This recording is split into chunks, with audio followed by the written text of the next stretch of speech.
वो भी करीब 850 किलो के हिसाब से। यानी जहां धान का एमएसपी 1800 है, वहीं काला चावल 8,500 प्रति क्विंटल बिका है। मुझे बताया गया है कि इस कामयाबी को देखते हुए इस बार के सीजन में लगभग 1,000 किसान परिवार काले चावल की खेती कर रहे हैं।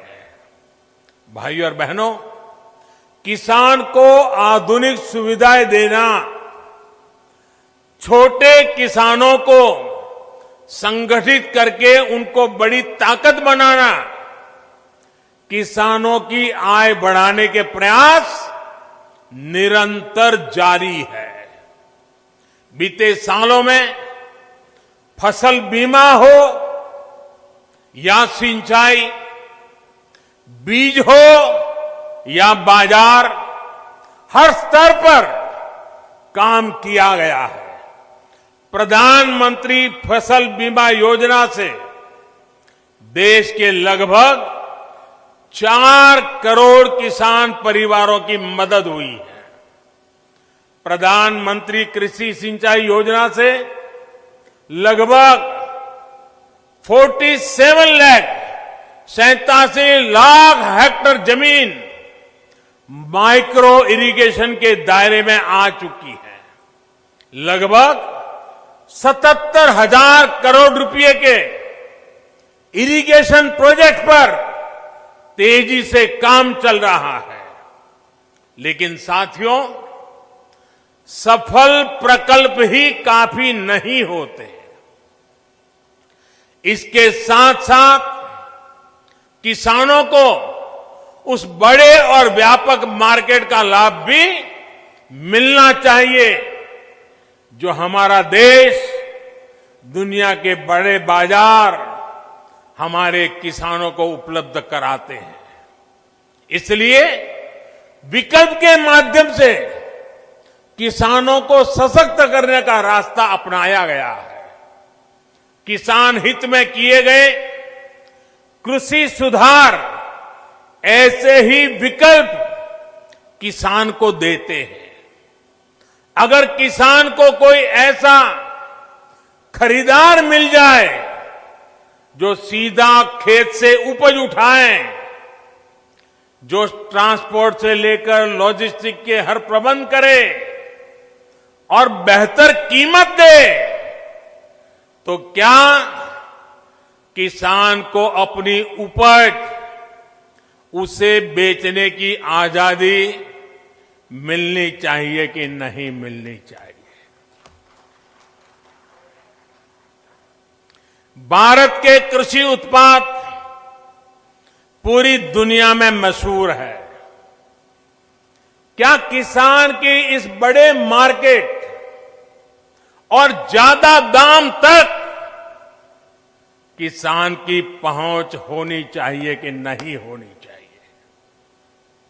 अगर कोई पुराने सिस्टम से ही लेन देन को ठीक समझता है, तो उस पर भी इस कानून में कहां कोई रोक लगाई है भाई? साथियों, नए कृषि सुधारों से किसानों को नए विकल्प और नए कानूनी संरक्षण ही तो दिए गए हैं। पहले तो मंडी के बाहर हुए लेन देन ही गैर कानूनी माने जाते थे। ऐसे में छोटे किसानों के साथ अक्सर धोखा होता था, विवाद होते थे, क्योंकि छोटा किसान तो मंडी पहुंच ही नहीं पाता था। अब ऐसा नहीं है। अब छोटे से छोटा किसान भी मंडी से बाहर हुए हर सौदे को लेकर कानूनी कार्यवाही कर सकता है। यानी किसान को अब नए विकल्प भी मिले हैं और छल से, धोखे से उसे बचाने के लिए कानूनी संरक्षण भी मिला है। किसानों को प्रकल्प के साथ ही नए विकल्प देने से ही हमारे कृषि क्षेत्र का कायाकल्प हो सकता है। सरकार की तरफ से प्रकल्प, किसान के लिए विकल्प, और दोनों साथ साथ चले तभी देश का कायाकल्प होता है।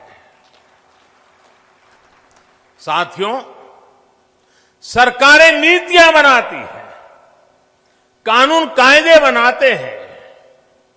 नीतियां और कानूनों को समर्थन भी मिलता है तो कुछ सवाल भी स्वाभाविक ही है। ये लोकतंत्र का हिस्सा है और भारत में ये जीवंत परंपरा रही है।